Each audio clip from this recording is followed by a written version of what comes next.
untuk memasuki ruangan teater. Satu kata untuk film ini, Tah. Bagus, menarik.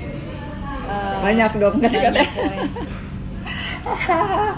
Mampus pokoknya satu kata untuk film ini, mampus banget soalnya isinya semuanya orang mampus. Iya tau, apalagi ya mbak ya akhir filmnya itu dia tuh kayak bakalan Bahagia seolah-olah. iya seolah-olahnya bahagia, ternyata Mampus juga. mampus juga. Ini film termampus, pokoknya ini film termampus minggu ini guys. Kita capek banget ya keluar bela-belain nonton 2 film sekaligus. Untungnya filmnya tuh cukup mengobati selera kita terhadap horor ya kan, nggak ada yang gaje banget, nggak sih. Cuma pas di awal-awal film ini tuh, nah bocoran dikit ya guys. Jadi film ini tuh perempuan pembawa sial. Ini tuh menceritakan tentang satu perempuan yang dianggap sebagai pembawa sial karena orang-orang di sekitar dia tuh selalu mengalami kesialan, termasuk kedua orang tuanya yang kecelakaan dan meninggal. Jadi dia dianggap perempuan pembawa sial. Apalagi pas di awal episode dia menikah, terus mereka tuh kayak dia hantui sama hantu yang banyak banget jenisnya ya Ta. Hantunya apa aja Ta? Kereta kencana yang dimana pembawa keretanya tuh nggak punya kepala. Kusirnya buntung. Ya betul banget. Terus yang kedua ada penari. Penari yang pakai konde. Betul. Konde Jawa ya. Terus itu ya nanti pas selanjutnya bakalan tambah banyak lagi hantunya, termasuk ternyata dirinya sendiri juga hantu. Ini tuh apa ya? Kalau kita bilang plot twist, enggak juga, soalnya di tengah-tengah kita udah dapet plot twistnya. Terus pas terakhir dapet plot twist lagi. Betul. Ya penuh plot twist juga sih. Cuma eksekusinya lebih apa ya? Lebih di bawah Sukma sedikit. Iya, di bawah tapi Ranta berapa kali teriak? Mungkin kayaknya lebih dari 5 deh mbak. Sama kayaknya lebih dari 5 kali teriak. Jadi ini film yang main di jump scare. Betul. Benar-benar jump scare-nya jegar. Oh mampus. Asli teriak berapa kali guys, sampai teriak tuh berkali-kali kayak dalam waktu berdekatan, kayaknya lebih 5 kali deh. Betul. Ya kan, dalam waktu yang berdekatan kayak gitu. Oke guys, jadi film Perempuan Pembawa Sial ini tuh kalau kita bilang openingnya kurang banget. Jadi openingnya tuh kayak memperlihatkan ada seorang ayah yang memperkenalkan ibu tiri dan saudari tiri baru. Nah ini kayaknya terinspirasi dari kisah Bawang Putih Bawang Merah ya. Iya. Dan di situ menurut kita actingnya jelek, Terlalu kaku. ya pemainnya kaku-kaku. Abis itu suasananya juga jadi kayak aneh dan kayak kanebo kering ya. Betul. Nah tapi kita disuguhin dengan opening yang sangat, ya kita mikir ya ini kayaknya filmnya nggak bagus deh ya. Iya. Nah, filmnya pasti nggak bagus deh. Terus beranjak ke scenes dimana dilakukan ritual pernikahan ya kan di situ. Nah itu abis ritual pernikahan malam pertama, paginya tuh langsung diteror ya kan. Betul. Dari pagi sampai malam. Jadi kayak seharian penuh pengantin baru ini benar-benar diteror sama hantu. Yang kita nggak tahu kenapa. Nanti aja tadi sempat bilang ini nggak cocok sama judulnya ya. Betul. Ya kan? Lebih tepatnya tuh kayak perdesaan yang berhantu mungkin ya. Iya, kita ngomongnya kok ini apa namanya judulnya Perempuan Pembawa Sial, tapi di filmnya tuh isinya tuh kayak satu desa hantu semua. Betul. Jadi kayak yang 2 pengantin ini tadi, pasangan suami istri ini sama-sama dihantui. Yang wanitanya juga dihantui, yang laki-lakinya juga dihantui, sama penampakan yang lari ke rumah ini hantu, lari ke rumah ini lagi hantu. Pokoknya semuanya hantu. Jadi kita wih ini hantunya keroyokan ya, banyak banget ya kan. Ada yang keluar dari panci bakso. Betul. Ada yang nari-nari ya kan. Habis itu ada yang yang nyamar di tukang PLN. Pokoknya banyak banget hantunya ya kan. Ada yang jadi kusir juga. Jadi kita mikirnya ini film kayaknya nggak cocok sama judulnya ya kan. Habis itu kita lanjut lagi, nonton lagi terus. Nah baru dapet. Ternyata premisnya tuh dibikin kayak semua yang menikah sama perempuan pembawa sial ini akan meninggal setelah mereka berhubungan badan. Betul. Alur ceritanya menarik ya Ta. Alur Betul. ceritanya tuh campuran. Jadi pertama dia maju, habis itu dia kan cari tahu kenapa dia bisa jadi perempuan yang bawa sial. Pasti ada sebabnya. Nah, itu balik lagi flashback Iya, ya. betul. Nah, di situ letak menariknya ya. Dan itu plot twist juga sih. Kita nggak nyangka kalau ternyata tokoh utama kita ini bukan protagonis, guys. Ternyata dia antagonisnya. Ini nih yang seru ya kan. Iya. Ceritanya menarik ya, Ta. Betul. Ceritanya kalau bisa dibilang tuh paling menarik lah ya. Sebenarnya ceritanya kalau sama Sukma nilainya sama lah ya menariknya ya. Sama sih, Sama sama sih. menariknya. Cuma eksekusi pengalaman nonton kita lebih ke Sukma sih, Betul. tetap ke lebih ke Sukma ya. Kalau ini agak di bawah sedikit lah ya, tapi sama-sama layak untuk Layak kalian ditonton. tonton. Kalau untuk originalitas ceritanya, kayaknya menurut aku ya, ini cerita tuh kayak diangkat dari bawang putih, bawang merah, ya kan, bawang putih, bawang merah. Habis itu dari mitos Jawa yang katanya ada perempuan pembawa sial. Jadi di trailernya tuh juga banyak banget yang komen katanya kalau perempuan pembawa sial tuh emang benar-benar ada di Jawa, benar-benar ada di Jawa. Apalagi film ini tuh latarnya emang pakai Jawa. Jadi kayak yang pertama dia nikah ada MUE yang niupin rokok, asap Oh, iya. rokok, ya kan? Kita nggak expect kalau itu ternyata dia diguna-guna. Kita mikirnya pernah tinggal di daerah Jawa kan, jadi ngelihatnya kayak hal yang biasa ya ta. Karena orang Jawa memang biasanya kalau macak manten kayak gitu tuh emang ditiupin sama asap rokok supaya manglingi katanya ya kan. Tapi itu zaman dulu sih, sekarang udah nggak ada lagi ya kan. Iya. Saresmi karo kowe bakalan mati kabeh. Kan kita berawalnya kan kita bilang asam rokok tuh. Pas diguna-guna ternyata tuh sanggul. Yang diguna-guna tuh sanggulnya. Sanggulnya ya, Iya, jadi sanggulnya. media, yang jadi Betul, media ya. untuk guna-guna.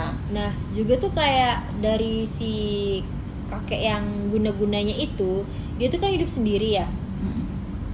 Nah, di saat itu tuh kayak dia tuh menceritakan kalau ternyata yang diguna-guna tuh dia yang ngurusin ini tadi, siapa sih namanya? Pemeran tokoh utama. Oh, siapa tadi namanya sih, lupa jadinya. Nah, pokoknya dia tuh yang nolongin ibarat kata nyuapin makan. Ternyata dia salah satu korban si kakek ini yang ya mengurusin benar-benar. gitu loh. Jadi kayak plot twist kayak gitu ya guys. Ya. Jadi dia mikir siapa sih sebenarnya yang menyebabkan aku ini jadi kayak gini. Dulu kan aku nggak bikin sial, kok sekarang tiba-tiba bikin sial. Habis itu dia cari tahu, ingat-ingat lah ya kan, datang menemui si MUE-nya ini tadi, si kakek-kakek si Didi Nitowo ya, yang diperankan Didi Nitowo. Pas sampai situ ternyata si kakek ini udah sebatang kara, tinggal sendirian dengan ekonomi yang nggak ada sumbernya, jadi dia kayak cuma dikasih makan dari tetangga-tetangganya kayak gitu. Nah dia ini mencoba untuk memperbaiki keadaan, dia ngajak ngobrol ya kan, ngajak ngobrol si MUE ini tadi, disuapin, diurusin ya kan, dan akhirnya jejeng di situ ya ketahuan plot twistnya guys. Jadi ternyata dia ini bukan pembawa sial seutuhnya, bukan dari lahir bawa sial ya, tapi dia ini sebenarnya kena guna-guna dari si Ada tirinya. dari ada tirinya yang eksekusinya ya itu tadi tukang make upnya, Betul. MUE-nya. Jadi di situ gong banget sih ceritanya Iya. ya kan. Kita seneng banget cerita yang nggak ketebak kayak gitu. Betul. So karo lawean kang wis manjing ana ing awakmu mira. Sebenarnya apa ya? Kalau kita mau serius-serius amat sama film ya nggak masuk akal sih ya Iya, kan. betul. Masa iya ada orang yang bisa ngebunuh kayak si tokoh utama tuh tadi, dia ngebunuh jarak jauh loh, tanpa menyentuh dia bunuhnya. Karena kan yang eksekusi si Jin ya, dia Betul. jadi cuma jegret kayak gitu dan jeret. Betul. Nah ya kayak dia motong leher suami pertamanya, dia cuma kayak gini doang, jeret kayak gitu kan. Yang motong ya tetap Jinnya kayak gitu. Keren. Keren sih itu. Nggak masuk akal tapi dalam segi menghibur, Oke lah, terhibur. menghibur banget ya kan. Film tuh emang kalau mau bikin yang real ya real sekalian, jangan setengah-setengah. Kalau Betul. mau bikin yang nggak masuk akal yang nggak masuk akal sekalian, jangan setengah-setengah kayak gitu ya kan. Betul. Dari periasnya bagus sih, aku suka di terakhir itu kan dia nari tuh Mbak. Tata rias ya. Keren banget. Terus yang pas diguna-gunanya itu bagus banget sih tariannya. Dia kan pakai topeng belakang tuh, jadi kelihatan serem gitu kan. Ya. Nah terus yang bagian mungkin yang paling menurut aku yang paling serunya itu pas yang suami pertama itu dikejar-kejar sama hantu itu. Iya, sampai jadi tempat bakso. Coba lah kalian tempat bakso muncul kepala gitu gimana? Iya, dari panci bakso keluar kepala. Gitu. Habis itu apa namanya? Make upnya juga bagus yang kayak detail-detail ada bekas jahitan. Habis itu bekas lukanya tokoh utama tuh kan habis berantem sama adik tirinya tuh ada bekas lukanya. Habis itu yang pas dia kayak kesurupan tuh kayak muncul tato-tato tulisan Arab gundul gak sih kayak gitu ya kan? Nah kayak gitu itu juga bagus. Mungkin kalau acting sih bagus semua nih. Cuma Cuman yang di awal-awal, yang di awal-awal itu kayak kaku ya. kaku. Tapi selanjutnya actingnya bagus semua. banget. Peran utamanya, habis itu yang jadi suami-suaminya tuh bagus ya. Menjiwai gitu. Apalagi suami yang pertama tuh kan kita kayak baru pertama kali lihat di film itu, tapi actingnya Udah dapet. bagus, Memang udah. sih nggak cakep ya kan, nggak cakep. Artis tuh nggak perlu cakep sih, yang penting bisa acting ya kan. Betul. Nggak selamanya yang cakep bikin enak ya kan, cuma aja kalau cakep tapi kaku. Ya. Nah, itu dapet actingnya. Habis itu yang jadi apa tuh? Mandor ya? Ya, mandor. Mandor di pabrik wig pasang rambut itu kan rambut palsu itu kita di film sebelumnya dia jadi kiai loh, jadi pak haji ya kan. Iya. Terus pas di film ini dia jadi apa namanya, jadi orang mandor yang bangsat lah ya kan, yang mata keranjang ya kan. Bahkan dia sampai memperkodok si pemeran utama ya kan, ruda paksa kayak gitu. Nah itu aktingnya maksudnya yang di pertama dapet, di film ini juga dapat. Dan emang bapak ini udah banyak banget main film horor sih, karena aku udah sering banget nonton film horor kan. Emang dia aktingnya jadi orang baik bisa, jadi orang jahat juga bisa dapat. Bisa. Pokoknya pas dia jadi orang jahat kita ikut kesel, pas dia jadi orang baik kita seolah-olah oh ini bapak baik banget sih gitu kan. Kalau untuk penyutradaranya bagus gak? Tah? Bagus sih. Cuman mungkin dari awal tuh nggak ketebak. Cuman ini tuh Ya betul sengaja sih, dibikin ya. gak ketebak. Tapi betul kata Mbak, mereka tuh mengangkat tentang bawang merah bawang putih. Yang dimana- Terinspirasi kayak gitu. betul. Kayak mereka tuh ternyata tuh ada pembalasan dendam antara adik dan kakak itu memang ada gitu loh. Sampai mereka tuh kayak main dukun, main pelet kayak gitu loh. Itu gitu sih. Benar. Terus itu sinematografi. Seberapa menarik visualnya? Visualnya yang nggak wah-wah banget, tapi juga kita nyaman, nggak kayak Iya. si Mariam tadi kan agak mata agak gimana gitu ya, kayak film lama. Ini tuh dia bisa bikin kesan redup, horor, tapi tetap nyaman di pandang mata kayak gitu ya visualnya.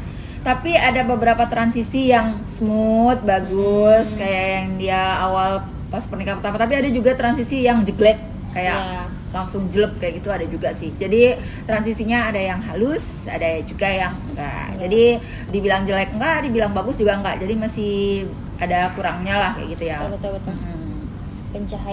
Pencahayaan juga bagus. Kita nonton film horor. Ini tuh film horor yang hantunya keluar siang-siang, ya kan? Iya. Ya kan? Jadi enggak banyak adegan malam. Jadi aku paling seneng banget film horor yang enggak gelap. Apalagi kan biasanya film horor tuh kalau nonton di bioskop oke lah ya kan, tapi biasanya kalau udah masuk televisi jadi kayak udah di Netflix kayak gitu kan, jadi gelap banget. Nah ini Iya. tuh banyak adegan siang, jadi nggak terlalu sama sih tadi si Mariam tadi juga banyak adegan siang ya. Iya. Jadi nggak terlalu nggak terlalu gelap, jadi kita Jadi bisa kelihatan banget ya gitu jelas karakternya, gitu. benar.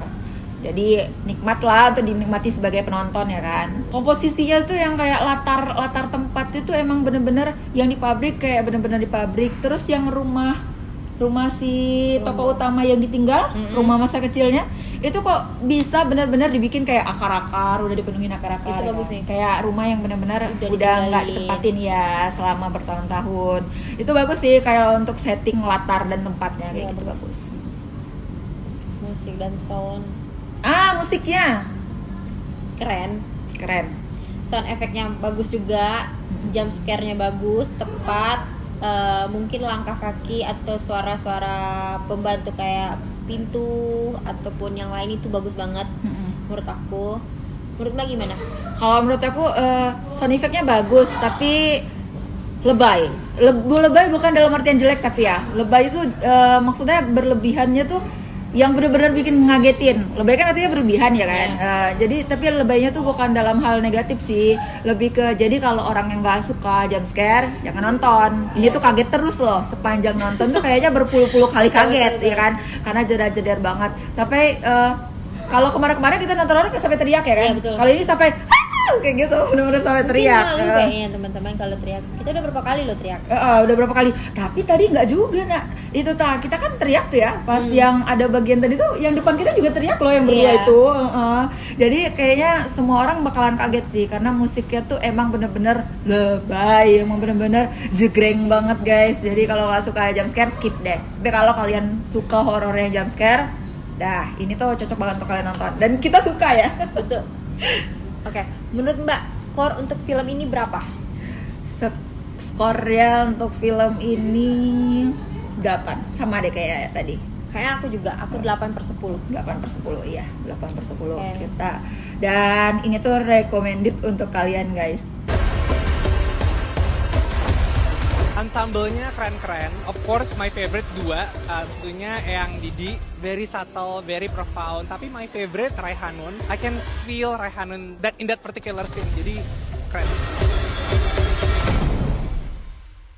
Kalau untuk amanat dan juga pesan dari film ini, intinya tuh cuma mau bilang kita jangan pernah berbuat kejahatan karena bisa aja orang yang kita jahati itu akan balas dendam ke kita. Tapi di sisi lain mereka juga pengen bilang kalau balas dendam itu nggak baik. Karena dengan balas dendam itu nggak bakalan berakhir tapi malah justru berlanjut yang namanya kejahatan demi kejahatan. Jadi saling balas, akhirnya nggak ada yang menang, semuanya kalah. Tuh asli kagetin banget sih. Makasih ya guys udah ngikutin kita dan kita udah capek banget nih udah nonton, tapi alhamdulillahnya nggak ada yang mengecewakan dan nggak ada yang bikin sakit mata dan nggak ada yang bikin kayak film kayak gini biasa aja jangan masuk bioskop dong. Dan ini tuh emang kalau dibilang bagus nggak bagus banget, tapi ini tuh berada di grade yang pantas masuk bioskop. Betul. Pokoknya makasih banget kalian udah ngikutin review kita. Kita ketemu lagi di film-film selanjutnya. Bye-bye.